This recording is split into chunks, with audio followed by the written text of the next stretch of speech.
Fox 61, Connecticut's news station, starts with a weather impact alert.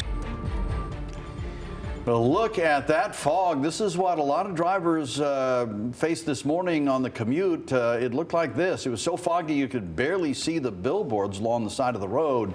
And a weather impact alert will be in place starting in the next few hours. Thanks for joining us for the Fox 61 News at 6. I'm Brent Harden. And I'm Bridget Piorlo. Glad you're with us tonight. Storms are rolling into the state as we speak, but the severity will be different for everyone. Yeah, Chief Meteorologist Rachel Frank is here with the first check of the forecast. So, Rach, who gets hit the hardest? I think western Connecticut has a better chance of seeing a stronger storm, but all of us could see a few heavier downpours, gusty winds, and also some rumbles of thunder for the first time of the season. This weather impact alert starts at around 7 o'clock and it will continue until 2 o'clock in the morning. In terms of severe weather, again, the risk is fairly low, but if there is going to be a stronger storm, again, that would be most likely in western Connecticut, where temperatures are now approaching 70 degrees. We do have one isolated shower in the state around Rocky Hill and Cromwell, but there's a lot more headed in. You can see around New York City, but especially here through eastern Pennsylvania, a line of thunderstorms, and that's what will be awaiting, especially after 9 or 10 o'clock at night. Here's a look at temperatures showing you where the instability is highest, near 70 in western Connecticut, but near 50, so 20 degrees cooler in Groton. It really kind of tells the story. Closer to 7, we'll see an isolated thunderstorm, especially in western areas, but again, it'll be after 9 or 10 that we'll see those storms become a lot more numerous. Here we are at 11 o'clock, and of course, we'll be with you here on the news at 11, and we'll be seeing those storms across the state.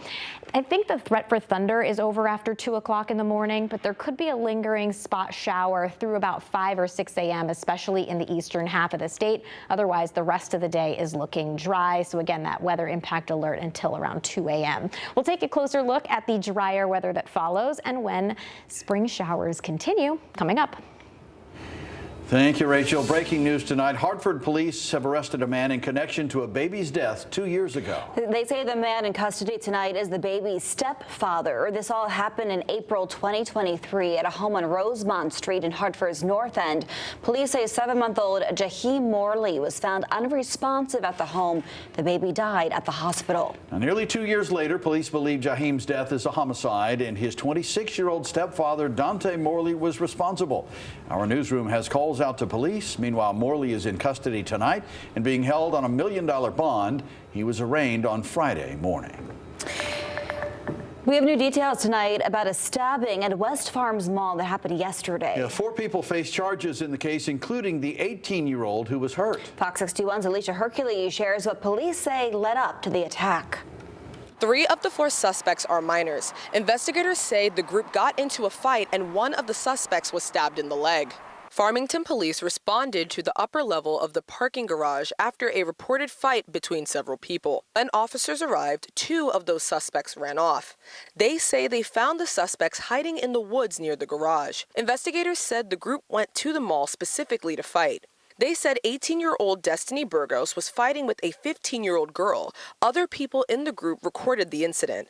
Police said at one point the 15-year-old pulled out a pocket knife and stabbed Burgos in the leg several times, then ran off. Officers say they found the pocket knife at the scene. Medics treated Burgos at the scene for non-life-threatening injuries. They then took her to the hospital. West Farms Mall released a statement that reads in part, quote, "The safety and security of our customers and employees is our priority. The isolated incident is unacceptable conduct and undermines our family-friendly standards at West Farms." All 4 suspects were charged with breach of peace. Burgos and the 15-year-old stabbing suspect also face assault charges. At West Farms Mall, Alicia Hercules, Fox 61. Alicia, thank you. A Reading man accused of stabbing his mother over the weekend made his first court appearance today. 38-year-old Michael Amari is charged with assault and cruelty. Police say he attacked his mother at their Lime Kiln Road home yesterday afternoon. Police say Amari called 911 just after noon and asked them to save her. Amari's bond has been set by the judge at $500,000, and he is due back in court in a month. And a young man is seriously hurt tonight after police say he hit a school bus while riding his bike this morning. It happened near East Hampton High School at 7:30 a.m. We're told the 15-year-old student injured one of his legs, and police stress he was not run over by the bus. There's still no update on his condition. We don't know if he's in the hospital still. Police are, though, still investigating. Intense new video out of Wethersfield tonight of a man being rescued by police after a car crash. You're looking at body camera video of Wethersfield police officer Derek Farrell rushing into action to save a life. The dramatic rescue played out early Saturday morning on the Berlin Turnpike at the intersection of Pawtucket Avenue. Police say the driver of this Infiniti Q70 turned into traffic at a red light, causing the crash. Officer Farrell broke the passenger window to pull the driver to safety. That driver is recovering in the hospital tonight, we're told, with minor injuries. Officer Farrell was not hurt. And we have an update tonight on the New Haven man hit by a car last Thursday. Police say he's died now. Juan Courtwright was walking on the 400 block of Foxen Boulevard around 10:30 p.m. when police say a driver hit him. We're told it seems like the man didn't use the marked crosswalk. The driver stayed on scene. Courtwright was in critical condition for a couple of days. The crash is still under investigation.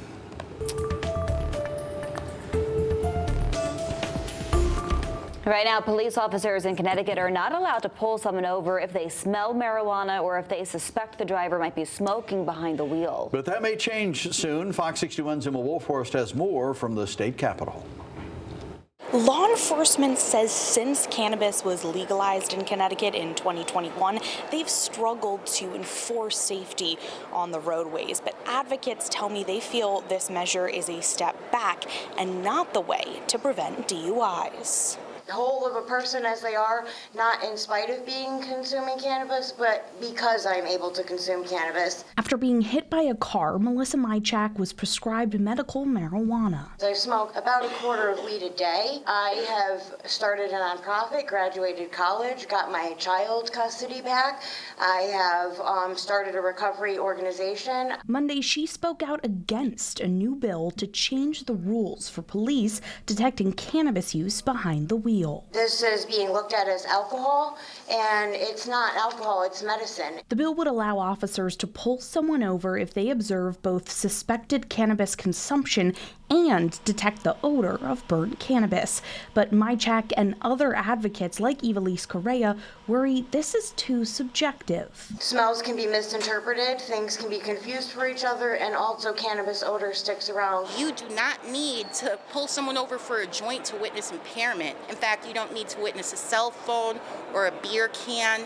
If there's a vehicle swerving in the road, police have a right already to pull it over. Correa is concerned this bill opens the door to over-policing of already marginalized communities. But among legislators, there seems to be bipartisan support for the measure. The smell alone, I don't think is enough, right? We have some folks who I have seen who do not have cannabis in the car at all, but perhaps have been in spaces where they've consumed or been around enough folks where you can smell that. The reality is all of us want folks to be on our roads completely sober, completely in control of their cars. And so this is the effort that we're making towards that. Ranking Republican on the committee, Greg Howard, is also a Stonington detective. A law that police officers cannot enforce is not a law at all. It's simply a suggestion. And it's quite frankly a risk to public safety. When you're driving down the road actively intoxicating or impairing your ability to drive, we should have our police officers stop you before some more people get killed.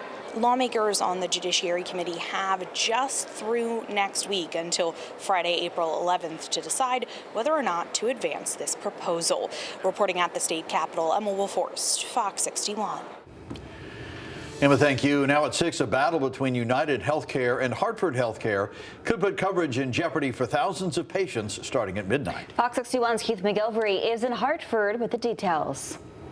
United Healthcare patients could be without essential health services soon. The deadline to reach a deal in all of this, 11:59 tonight. At the core of this debate, well, it is money. The Connecticut Office of the Health Advocate says United Healthcare and Hartford Healthcare continue to battle it out in their contract negotiations. The state's health care advocate says Hartford Healthcare wants more money for its services, while United argues Hartford is asking for too much money. The two sides are less than 24 hours away from their contract expiring, which would mean thousands would be at risk of losing their health care. For instance, if a person has a Medicare Advantage plan or what's known as a dual special needs plan through Medicare Advantage, on Tuesday, they will be considered out of network. And that means that they either can't go to a Hartford healthcare provider and have any insurance covered, or they may be, as out of network, have some insurance, but at a much lower rate than before. Again, the deadline for the two sides to reach a deal is 11:59 tonight. During this time of uncertainty, Connecticut's healthcare advocate says patients could struggle to do things like schedule an appointment throughout the course of the day today. Specifically, if you're trying to schedule something that would require long-term care. There are a lot of questions with all of this right now on our website, fox61.com, a list of frequently asked questions as folks continue to navigate all of this. If you have problems, the healthcare advocate also wants to hear directly from you. We have contact information there as well. In Hartford, I'm Keith McGilvery, Fox 61. Okay, Keith, thank you very much. Quinnipiac University says it raised more than $180,000 for Connecticut children through its dance marathon yesterday. It's called Qthon, and it's the university's largest student-run organization with more than 1,400 participants. It's not a one-day event. It's a year-long effort that leads up to a 6-hour dance marathon with the goal of raising funds for treatment and research and spreading awareness about the hospital. Since its creation in 2011, Qthon has raised nearly $2 million. Good for them.